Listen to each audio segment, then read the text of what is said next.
আমার এমনও লাইফ গেছে যে আমি 4 দিন 5 দিন ঘুমাই নাই, আবার ভয়ে ফ্যামিলিকেও কিছু জানাই নাই, কারণ ফ্যামিলির মন অনেকবার ভেঙেছি।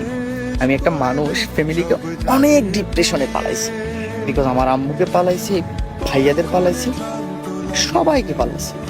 এমন কোনো আমার লাইফের অজস্র টাইমিং নাই যেটা আমি ফেস করি নাই। সবচাইতে বড় দুঃখের বিষয় হচ্ছে যখন আমি নিজেকে মানায় নিছি যে মানুষ থেকে কোনো কিছু আশা করতে নেই, তুমি তোমার ক্যারিয়ারে ফোকাস করো, লাইফে ফোকাস করো, এনজয় করো।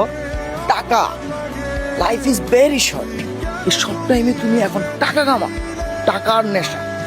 তখন মাথায় আসছে যে মানুষ শুধু থাকে প্রতিশ্রুতি দিতে, প্রকৃত অর্থে মানুষ থাকে না।